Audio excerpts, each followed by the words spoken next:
What should I know about Veritasium? It was under the blood moon. I felt my heart come. I held you in this strange light, a place where So shadows basically, I'm run. looking to tie the entire world through Veritasium. I have a blockchain company, a fintech company. Basically, we use the technology behind Bitcoin to replace the functions of banks and exchanges and other centralized gatekeepers. So that's the fancy way of saying we allow you to take control of your own money, value exchange, and transactions. So now Peter can do business directly with Paul without having to go through a bank or the New York Stock Exchange, etc. As you may surmise, that's threatening to those who make a lot of money in running money.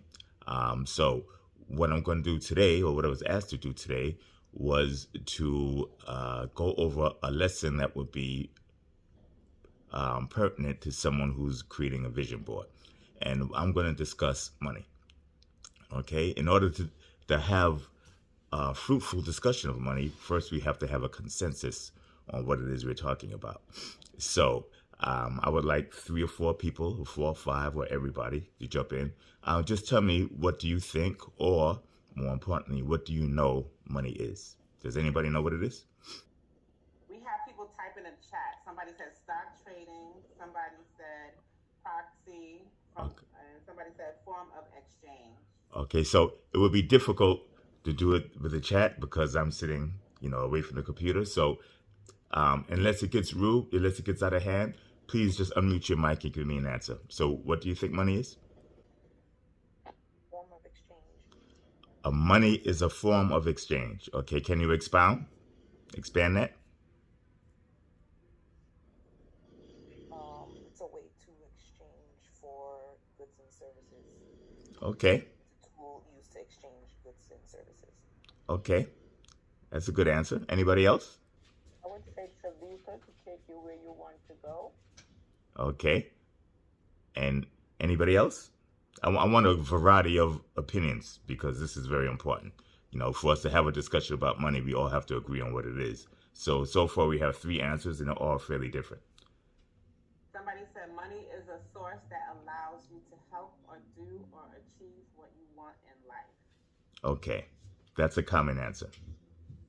Okay, so I'm going to inject with my definition of money, which is actually sort of simple. Someone says money is a tool. Money, quite simply put, is a proxy for labor, with a proxy meaning a replacement. So money simply replaces your physical or mental labor. Labor is work. So if you're a janitor, a carpenter, a painter, right, money replaces the work that you do for carpenting, for cleaning, and for painting.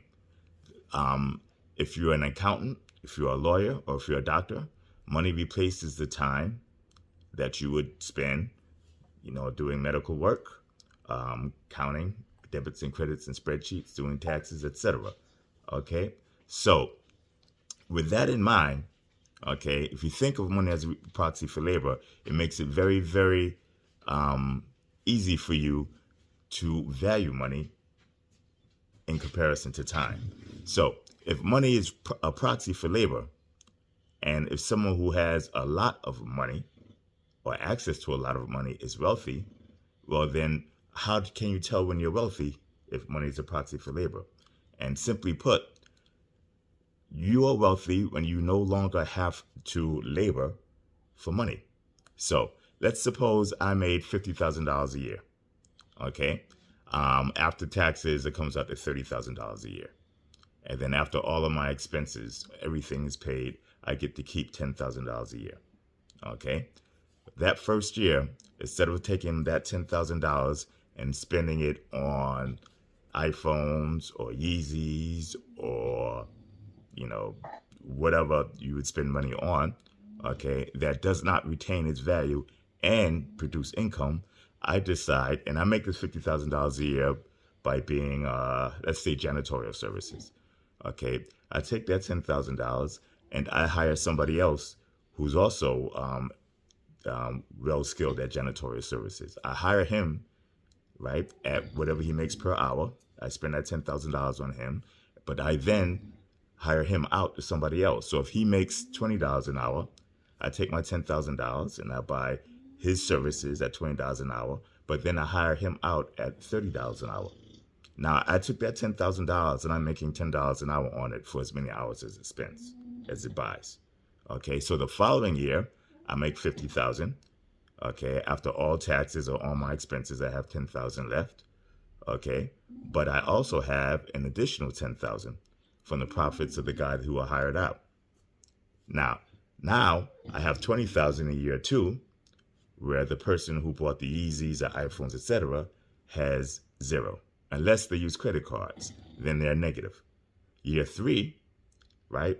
I have not $30,000 because I have that $20,000 I can use to buy additional services, someone else's labor, right?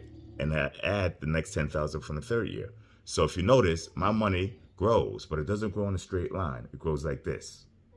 That's called an exponential curve. So the more money you have, the more money you make. And it starts at the first penny. You don't have to be wealthy to make money off of your money. You just have to use your money to try and make money. And the longer you do it, the more and faster it grows. That's how someone becomes wealthy. At the end of the 4th year, I'm making more money in income from buying that person's janitorial services and renting him out than I'm making in my own at my own labor. Once your money throws off more income, once your money throws off more income than your own labor, you are now self-sufficient. Okay, you are now what you call a capitalist. So before then, you're a laborer because you have to work for the money. It doesn't matter how you work for it. If you get up in the morning and you have to work to pay bills, to eat, to go on vacations, etc., you're a laborer. Once you get to the point where your money is making more money than your labor does, you're now a capitalist because you're living off of capital. Okay, so one is a labor class, one is a capitalist class. That's the sociological definition. Okay, so that is the definition of money, and that's what money does. Okay, very, very few people, if you go to school, you're probably not going to learn that in grammar school or grade school. You're probably not going to learn it in high school. Unlike you're going to learn it in undergrad, or even you're going to get your MBA, you're not going to use it. Most of the time, people would teach you to labor. And that's the path to success, is to labor. Or at least financial success. You know, success has a lot of, success can end up a lot of ways, and there's always things such as happiness, spiritual fulfillment, etc. But we're talking about money, so we're going to narrow that definition down. So now that you understand what money is, right, and what money can do, money is a proxy for your labor, and once your money generates more income for you in capital than your own labor, you're now moving from the labor class to the capitalist class. Now we can have a real discussion, and the real discussion is, so how do you make money during, or how do you become wealthy during a time of crisis? Right now, this is a time of crisis.